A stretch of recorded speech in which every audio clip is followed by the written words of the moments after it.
Pernah gak sih lo ngerasa bingung sama tujuan hidup gitu? Entah lo bingung karena mungkin lo gak yakin sama tujuan hidup lo, udah bener atau belum.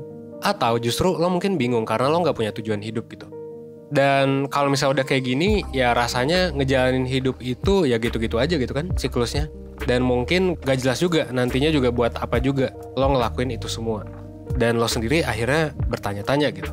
Dan mengalami berbagai macam hal gitu ya. Overthinking dan lain sebagainya gitu. Terus gue mesti gimana? Nah makanya di video kali ini gue bakal ngejelasin nih filosofi mencari tujuan hidup dari Albert Camus untuk ngebantu lo ngejawabnya. Oke? So, lo tonton video ini sampai habis dan jangan lupa buat klik subscribe dan nyalain notifikasinya supaya lo gak ketinggalan video 1%. Oke?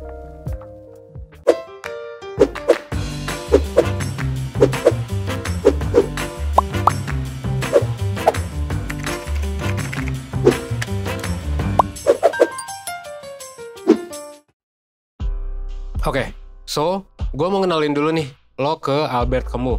Dia adalah seorang penulis, jurnalis, dan juga filsuf kelahiran dari Algeria. Selama 46 tahun dalam hidupnya, Camus itu sebenarnya menulis banyak buku serta novel yang menggambarkan filsafat yang dibawakannya. Itu apa? Yaitu absurdisme. Nah, salah satu novel yang dia tulis, judulnya adalah The Stranger. Novel yang nyeritain tentang seseorang yang gak punya tujuan hidup. Di novel ini, si tokoh utama itu memandang kehidupan sebagai sesuatu yang gak bermakna dan gak bertujuan. Dan akhirnya diceritain tuh di novelnya kalau si tokoh utama ini mulai ngambil beragam keputusan penting dalam hidupnya.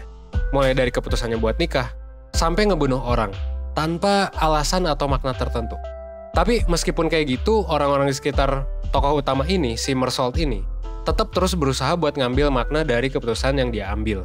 Nah, usaha orang-orang buat memaknai keputusan gak bermakna ini menggambarkan filsafat absurdisme yang dibawakan oleh Camus. Kalau menurut aliran filsafat ini, hidup itu adalah sesuatu yang absurd karena memang adanya dorongan manusia buat nyari makna dan tujuan hidup. Padahal sesungguhnya, kehidupan itu sendiri nggak bermakna dan nggak punya tujuan tertentu. Nah, di dalam novel ini, Camus sebenarnya menggambarkan keabsurdan hidup, gitu ya, absurdisme hidup. Salah satunya lewat kejadian di mana ibu si tokoh utama ini meninggal, tapi ya udah dia tetap ngejalani harinya seperti biasa. Hal ini dilakuin si tokoh utama sebab ia memandang kematian ibunya sebagai sesuatu yang gak bermakna gitu. Karena ya hidup memang gak bermakna sebenarnya. Jadi kalau menurut si tokoh utama ada atau gak adanya ibu, kehidupannya akan terus berjalan dan dia akan punya rutinitas yang memang tetap harus dilakuin gitu. Nah terus kalau misalnya hidup memang gak bermakna, kayak misalnya katanya Camus, kita harus gimana? Nah kalau menurut Camus sebenarnya ada dua cara seseorang untuk nyari tujuan hidup dan untuk ngerespon terhadap kehidupan yang gak bermakna. Pertama, orang itu bisa lari atau mengakhiri hidup, gitu ya. Yang menurut kamu sebenarnya ketika seseorang ngelakuin ini, mereka tuh bakal mikir bahwa buat apa ya gue ngejalanin hidup yang gak bermakna gitu. Nah tapi sebenarnya si kamu sendiri itu gak setuju sama respons yang kayak gini. Dan ya dia nganggap kalau misalnya dengan mengakhiri hidup, dengan lari gitu ya dari hidup, ya kita justru bikin kehidupan makin absurd gitu. Dan yang kedua, selain mengakhiri hidup, respon lain yang bisa kita lakuin adalah dengan menerima absurditas hidup ini dan tetap ngejalani kehidupan gitu. Meskipun ya pada dasarnya kehidupan itu absurd. Dan menurut kamu, menerima dan menjalani kehidupan adalah respon yang paling tepat. Dan pada akhirnya bakal bikin ya kita bisa merasakan dan mengalami kebahagiaan. Kenapa? Nah hal ini sebenarnya digambarin sama kamu lewat cerita mitologi Sisyphus. Gue juga udah pernah ngebahas ini sih di video sebelumnya ya. Singkat cerita, Sisyphus adalah seorang raja yang dihukum oleh dewa Zeus untuk membawa batu besar ke puncak gunung. Jadi dia ngedorong batu itu gitu ya ke atas gunung. Tapi setiap kali Sisyphus mencapai puncak gunung, batu itu akan ngegelinding lagi ke bawah. Dan ya basically Sisyphus harus ngebawa batu itu balik lagi ke atas. Dan dia dikutuk untuk begitu seterusnya seumur hidupnya. Kegiatan Sisyphus yang berulang kali ngebawa batu ini ke puncak gunung ngegambarin kehidupan kita yang sebenarnya gak bermakna gitu. Ya sama aja kita hidup tuh kayak ngedorong batu gitu kan. Mungkin saat ini kita lagi berusaha mencapai suatu tujuan. Kayak misalnya lulus sekolah, atau kuliah, atau kerja, atau mungkin jadi CEO, jadi founder gitu. Tapi ketika lo udah mencapai tujuan itu, gitu ya, lo udah mencapai misalnya kekayaan gitu tujuan lo.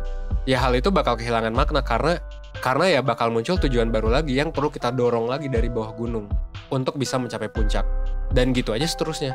Dan meskipun kesannya hukuman yang diterima Sisyphus itu cuma bisa diakhiri dengan dia mengakhiri hidupnya, gitu ya, dengan dia bunuh diri atau dengan dia mati di jalan gitu. Tapi Camus itu nggak setuju akan hal itu. Dia nggak setuju bahwa Sisyphus tuh harus lari. Menurut Camus, Sisyphus itu ya sebenarnya yang paling bagus adalah menerima dan ngejalani hukumannya. Jadinya, bagi Sisyphus, usaha menuju puncak gunung itu sendiri untuk ngedorong batu meskipun gak bermakna, ya itu cukup buat bikin dia bahagia. Pada akhirnya, Albert Camus tuh bilang, we must imagine Sisyphus smiling. Kita tuh harus ngebayangin Sisyphus tuh lagi senyum gitu ketika dia lagi ngedorong batu. Ya karena ya, ngedorong batu itu sendiri ya bermakna gitu buat si Sisyphus itu. Nah kalau misalnya kayak gitu, dari sini apa sih yang bisa kita simpulin? Well, pertama ya bahwa hidup itu absurd. Ada banyak hal yang terjadi di hidup ini, dan ada banyak jawaban juga tentang pertanyaan ya si makna hidup ini gitu. Mulai dari yang bilang makna hidup itu A, makna hidup itu B, sampai yang bilang bahwa hidup itu nggak ada maknanya. Karena itu ya perbincangan tentang makna hidup ini bakal selalu ada. Tinggal gimana kita sendiri mau menyikapinya. Jadi, daripada mikirin makna hidup terus-terusan, ya mendingan terima aja kalau hidup itu pada dasarnya ya absurd gitu. Dan setelah menerima, kita tuh bisa nyimpulin, karena hidup itu absurd, ya yang bisa kita lakuin adalah jalani aja dulu gitu. Jadi daripada terus-terusan overthinking dan bingung gimana kalau kita nggak punya tujuan hidup, mending jalanin aja gitu apa yang ada sekarang dan jadi bahagia gitu. Dan sebenarnya untuk bisa bahagia, lo ya perlu untuk mempelajari gitu. Siapa sih diri lo gitu? Dan apa sih yang lo suka? Dan lo juga mungkin bisa memahami tujuan hidup lo sendiri dengan ya lo mengenali diri lo sendiri. Nah sebenarnya kalau menurut gue, untuk lo mengenali diri lo sendiri dan lain sebagainya gitu ya, lo bisa ngobrol sama mentor 1% dan ikut psikotes-psikotesnya. Mulai dari tes kepribadian, biar lo tahu kepribadian lo kayak gimana, tambah tes minat bakat, biar lo tahu tes minat lo kayak gimana, dan tes tingkat stres. Mungkin lo lagi stres gitu, yang bisa jadi lo butuh istirahat, atau lo butuh konsultasi lebih lanjut gara-gara stres itu. Karena gini, kalau menurut kamu, kita tuh sebenarnya udah benar-benar hidup kok, ketika memang kita ngejalani hidup sebagaimana mestinya, tanpa perlu mikirin tujuannya tuh kayak gimana. Karena ya hidup tuh bakal selamanya absurd gitu. Jadi nggak usah overthinking, nggak usah kebingungan, mending jalanin dulu aja. Tapi ya memang lo kenali diri lo lebih dalam, biar lo bisa bahagia ketika ngejalaninnya. Nah, kira-kira memang konsepnya mirip ya sama mindfulness, yang intinya untuk fokus menjalani apa yang ada di saat ini. Live in the moment lah istilahnya. Kita tuh memang ketika udah fokus ngejalani apa yang ada saat ini ya, kita udah menjalani hari dengan lebih baik daripada kalau kita kebingungan dan terus-terusan overthinking terus soal makna hidup. Ya karena gini, sebenarnya dibandingkan kebingungan ya mendingan nikmati aja dulu kan. Dan ya udah, meskipun kita belum punya tujuan hidup karena mungkin kita belum sadar, belum tahu tentang diri kita ya nggak apa-apa. Lebih baik kita milih untuk kayak gitu. Dan untuk jalani dulu aja daripada nggak punya tujuan hidup sama sekali. Dan daripada memang kita stres gitu gara-gara tujuan hidup. Oke? Nah kalau sampai saat ini lo ngerasa bingung dan overthinking sama tujuan hidup lo, saran gue yang tadi ya, lo bisa coba layanan mentoring sih sama 1% gitu. Di layanan ini lo bakal dibantu buat mengatasi masalah lo, termasuk mengatasi masalah tujuan hidup, dan ngedapetin solusi yang cocok buat diri lo gitu. Lo juga bakal dibantu buat memahami diri lo lewat psikotes, yang tadi gue bilang ya, tes kepribadian, tes minat karir, dan juga tes kesehatan mental gitu. Dan ya lo sebenarnya ketika udah curhat, udah lega nih, bukan cuma sekedar itu aja, tapi lo juga bakal dapet tugas lewat worksheet yang bakal dikasih sesuai dengan masalah lo gitu. Kalau misalnya masalah lo adalah lo gak bisa fokus, ya mungkin mentor bakal ngasih worksheet mindfulness kayak yang bisa lo lihat di layar gitu. Atau ya mungkin mentor bakal ngasih worksheet misalnya tentang gimana ngeset tujuan. Nah kayak gitu ya. Kalau misalnya lo pengen tahu lebih lanjut, langsung aja klik link yang udah gue taruh di description box. Atau lo juga bisa cek 1%.net buat tahu lebih lanjut.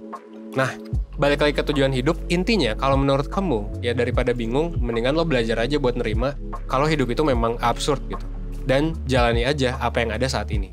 Kalau memang susah, ya nggak apa-apa sih, wajar. Kenapa? Karena ya memang hal ini belum pernah kan diajarin di sekolah. Tapi ya lama-lama, at least ya lo bisa berprogres kok. Barang 1%, ya seenggaknya kita bisa mastiin lo untuk at least lo belajar lebih baik dari kemarin, seenggaknya 1% setiap harinya. Gitu ya. Dan akhir kata, semoga video ini bisa ngebantu lo untuk belajar dan berkembang, menjadi lebih baik, seenggaknya 1% setiap harinya. Oke? Sekian dari gue Evan dari 1%. Well, gue tunggu lo di layanan konsultasi bareng mentor di 1%. Oke? Thanks.